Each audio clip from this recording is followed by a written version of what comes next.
우리는 오늘 굉장히 중요한 말씀을 들었습니다. 신앙의 핵심, 신앙의 전부라고 해도 과언이 아닌 말씀을 들었습니다.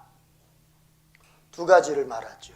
하나는 우리가 어떤 육적인 행동을 하기 이전에 그것은 나의 육적인 행동 내지는 정신적인 것으로부터 바로 나오는 것이 아니라 그것은 내가 아닌 어떤 영적 존재의 영향을 받아서 그 정신적, 육체적 행동을 한다는 것입니다. 이 말을 이해하셨으면 두 손 들고 하면 내가 이걸 왜 하지? 내가 미쳤나 봐. 이게 아니고 네가 미쳐서가 아니라 너를 조종하는 영적 존재가 있다는 것입니다. 그래서 바울도 로마서 7장에서 내가 원하는 것을 내가 하지 않고 도리어 내가 원하지 않는 그것을 내가 할 때가 많다. 나는 이걸 하고 싶은데 하고 싶은 이거는 안 하게 되고 이건 하지 말아야지 하는데 그걸 한다는 거예요. 그럼 왜 그런 일이 벌어지는가? 바울은 그것을 죄라고 표현했습니다. 성경은 죄, 마귀, 사탄 다 동의어로 봐도 됩니다. 뜻이 같다는 거예요. 내가 어떤 것을 할 때 이미 그것은 어떤 영적 존재, 어떤 영적 실체의 영향을 받고 있는 것이다. 그러면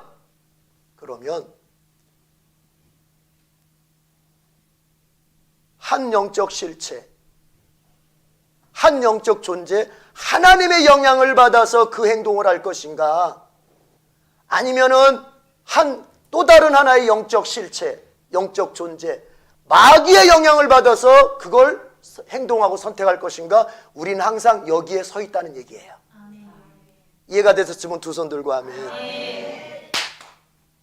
하나님이 두 번째, 첫 번째가 나는 내가 원튼 원하지 않든 어떤 영적 존재와 연결되어져서 살 수밖에 없는 존재라고 하는 거, 이걸 이해하고 이걸 믿는 것이 첫 번째입니다.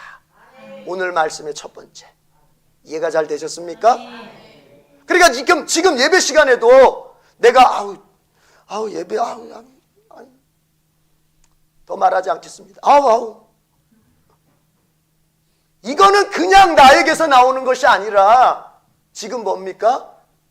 어떤 영적 존재가, 쉽게 표현해 보죠. 마귀가 내 정신과 몸을 장악하면서 예배에 대해서 반감 갖고, 말씀에 대해서 반감 갖고, 예배에 대해서 실증을 느끼고, 예배에 대해서 뭔가 채워지지 않도록 역사하는 그 영향을 내가 받고 있다는 뜻입니다. 이해가 되셨으면 아멘. 마귀가 여러분에게 근심의 도가니를 확 씌워주면서 예배에 집중하지 못하게 만듭니다. 나한테 더 중요한 문제가 있어. 나에겐 더 큰 문제가 있어. 나는 지금 이런 예배 따위에다가 내 마음을 쏟을 겨를이 없어. 지금 나에게 닥쳐온 그 문제가 더 커. 이게 그냥 사람이면 누구나 할 수 있는 걱정이기 때문에 하는 것이 아니라 그것이 바로 마귀가 걱정이라고 하는 어떤 도구를 사용해서 그 사람한테 뒤집어 씌움으로써 예배에 집중하지 못하도록 만든다는 얘기입니다. 핵심은 어디에 있느냐? 나의 어떠한 행동도 영적 실체로부터 벗어나서 할 수는 없다. 마귀의 영향을 받아서 마귀적 행동을 하든가, 그걸 오늘 전도사님이 이렇게 가르쳐줬습니다. 더러움이라고. 이 더러움은 대표적 상징을 말하는 거예요. 마귀의 하나님의 가장 대표적 상징을 하나님은 더러움이라고 규정을 한 겁니다. 그러니까 하나님이 누군가를 향해서 이 더러운 놈! 하나님이 이렇게 말할 때는 너! 이 더러운 놈! 라고 말할 때는 그 뜻은 손발을 안 씻었다든지 몸이 더럽다든지 아니면은 도덕적으로 더럽다는 걸 의미하는 것이 아니라 이 더러운 놈이라고 하나님 말할 때는 야! 너는 마귀와 연합된 놈이야! 이런 뜻이라는 것입니다. 이해가 확 옵니까? 하나님은 도덕적으로 더러운 거, 그걸 기뻐하신다는 소리가 아닙니다.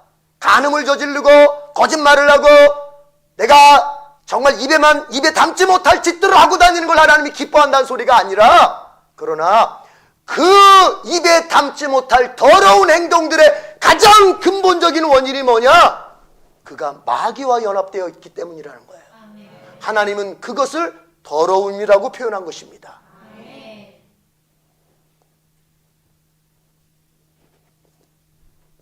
첫 번째가 내가 어떤 영적 실체와 연결되어 있다고 하는 거, 영향을 받는다고 하는 거.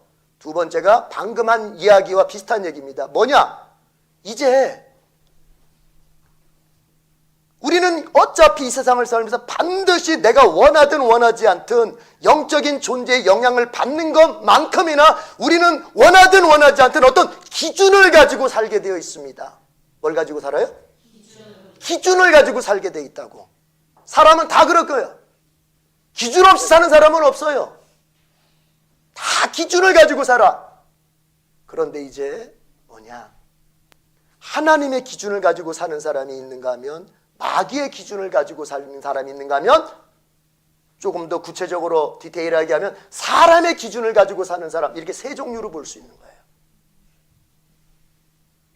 사람의 기준으로 가지고 산다고 하는 것은 뭐냐? 우리가 흔히 하는 얘기입니다, 여러분.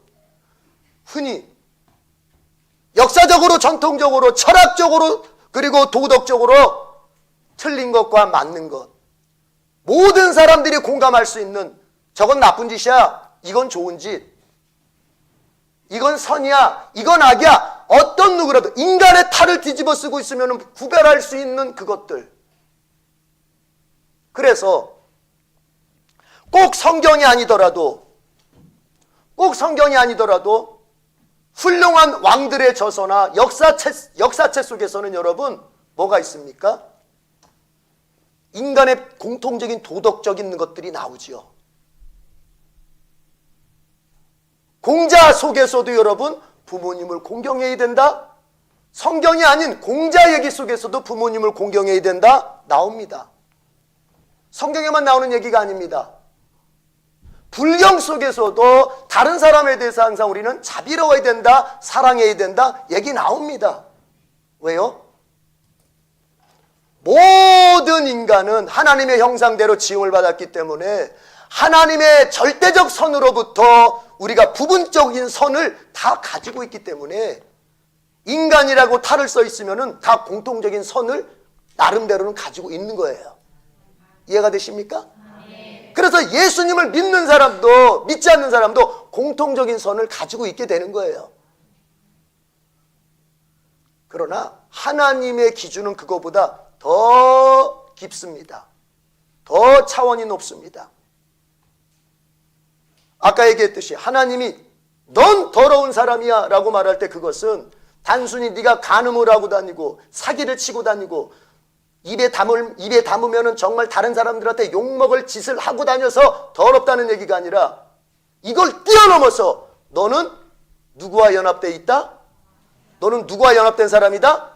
마귀와 연합된 사람이다라고 하나님은 인간의 도덕보다도 한 차원 높은 영적인 기준을 가지고 말씀하시는 거예요. 이해가 되시면 아멘. 아멘. 마이크는 여기다 놨고 좀 여기로 가네. 사람이 이게 습관이 무서운 거예요. 그러면 우리가 예수님을 믿고 나서 우리는 누구의 기준으로 사느냐? 여러분, 바울이 말합니다. 이제부터 내가 사는 것은 내가 사는 것이 아니고 내 속에 그리스도가 사시는 것이다. 이제 내가 육체 가운데 사는 것은 나를 사랑해서 나를 위하여 자기 자신을 버리신 하나님의 아들 예수를 믿는 믿음 안에서 사는 것이다. 이게 예수 믿는 사람의 아주 가장 정확한 모습입니다. 예수 믿는다고 하는 것은 교회를 다닌다는 말이 아니라 성경을 읽는다는 말이 아니라 기도의 모양을 갖췄다는 말이 아니라 누구로 산다? 예수로 사는 사람을 예수 믿는 사람이라고 하는 것입니다. 예수를 믿는다고 하면서 예수로 살지 않는 사람은 틀린 겁니다. 예수를 믿지 않는 겁니다. 그렇게 봐야 됩니다. 그러면 자연스럽게 거기로부터 기준이라고 하는 것이 도출되는 것입니다. 내가 예수로 살고 있다면, 내가 하나님으로 살고 있다면 이제부터 나의 모든 선택의 기준은 하나님이시다. 여러분, 이게 쉬운 것 같죠? 여러분 아멘 하셨는데 잘 들어보십시오. 잘 들어보십시오. 모든 사람들이 윤석열 대통령 계엄한 거를 손가락질합니다. 그건 내란이라고 말합니다. 그건 악한 일이라고 말합니다. 그럴 때 교회는 여러분 뭘 선택해야 돼요? 아니다. 그건 의로운 일이다. 이렇게 말할 수 있어야 된다는 것입니다. 사람의 생각과 하나님의 생각이 다를 때가 있습니다. 하나님께서 이사야를 통해서 그걸 잘 말씀하셨습니다. 나의 생각은 너희의 생각과 달라서 그건 마치 이 정도의 차이다. 하늘이 땅으로부터 높은 만큼이나 나의 생각은 너의 생각과 다르다는 것입니다. 기준이 달라요. 수준이 달라요. 뭐가 달라요? 수준이 다르다고. 하나님 수준하고 내 수준하고 같이 놀려고 그래? 그걸 가리켜서 교만하다고 말하는 거예요. 교만하다는 건 목에다 힘주고 다니는 교만이 아니라 하나님 수준을 내 수준으로 생각, 이게 교만한 거예요. 그건 마치 우리 이제 10대를 살고 있는 두 아들 녀석이 우리 아버지 수준, 내 수준 똑같지 뭐. 똑같냐? 절대 같을 수가 없죠. 나이를 먹어도 내가 훨씬 더 많이 먹었고, 인생을 살아도 내가 훨씬 더 살았고, 여러 인생 속에서 과정 사건을 겪어내면서 가졌던 지혜도 내가 헌칠 많은데 공부도 내가 더 많이 했고 어떻게 같습니까? 그럴 때 여러분 보십시오. 내 자녀가 어떤 똑같은 사건을 보고서 자녀가 판단하는 그 판단력과 부모인 내가 판단하는 판단력이 같을 수 있을까요? 같지 않습니다. 다르게 됩니다. 그럴 때 거기서 이제 믿음이라는 것이 나오는 것입니다. 뭐냐? 자, 우리 두 아들 녀석이 내가 이거는 옳은 거야. 근데 두 아들이 볼 때는 그거는 자기들 세대에서는 아빠 그거 에바야. 그거 아니야. 그럼 내가 맞는 거야? 얘가 맞는 거야? 자녀들만 무조건 우리 아빠 엄마가 맞다. 아멘. 아니, 아멘 소리가 몇 사람밖에 안 들려. 다시 한번. 무조건 우리 아빠 엄마가 맞다. 그러고 가는 거야. 그러고 가야 돼. 거기에서 뭐가 나오느냐? 무조건 하나님이 맞다. 이게 나오는 거예요. 십계명에서 네 부모를 공경해라라고 말씀하신 이유가 뭐냐? 인간이 눈에 보이는 부모와의 순종의 관계를 연습시킴으로써 눈에 보이지 않는 하나님과 나와의 순종의 관계를 어려서부터 연습시키는 것입니다. 하나님이 무조건 맞아. 저 다말 자기 시아버지랑 간통을 한 여잔데 하나님이 그 여자를 너 오라, 네가 의로워. 그러면 다른 사람들도 의롭다고 인정을 해야 되는 것입니다. 그러나 바리새인처럼 멀쩡하게 겉으로 아주 의롭고 일주일에 2번씩 금식하고 11조 절대 빼먹지 않고 기도도 일주일에 2번씩 금식 기도하면서 하나님 앞에 하는 그 바리새인을 향해서 예수님이 니들은 위선자야 라고 말할 때 우리도 어떻게 해야 돼요? 맞아, 바리새인이 틀린 거야, 그들이 위선자야, 이렇게 말할 수 있어야 되는 거예요. 핵심은 뭐예요? 하나님이 옳다고 하는 것이 우리에게 옳은 것이고 하나님이 틀리다고 하는 것이 우리에게 틀린 것입니다. 이것이 교회가, 이것이 성도가 가야 할 길인 것이지요. 이걸 거꾸로 가면 안 돼요. 이걸 거꾸로 가면 안 돼요. 이걸 거꾸로 가면 안 돼요. 그러나 오늘날 교회는 하나님이 옳다고 하는데도, 하나님이 틀렸다고 하는데도 이 큰 교회 기득권을, 이 교권을 지키기 위해서 내가 여기서 이 사람 얘기하면 이 사람을 두둔하는 사람은 좋아하겠지만 이 사람에 대해서 비판적인 사람은 떠나겠지. 반대로 이 사람을 비판하는 사람은 좋아하겠지만 이 사람을 두둔하는 사람은 떠나겠지 하면서 아무 말도 하지 말자. 그것은 교회가 아닙니다. 우리는 반드시 뭘 가지고 살 수밖에 없다? 기준을 가지고 살 수밖에 없다. 선과 악의 기준을 가지고 살 수밖에 없다.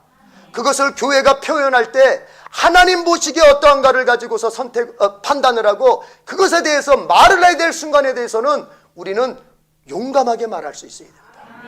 아멘. 여러분 잊지 마십시오.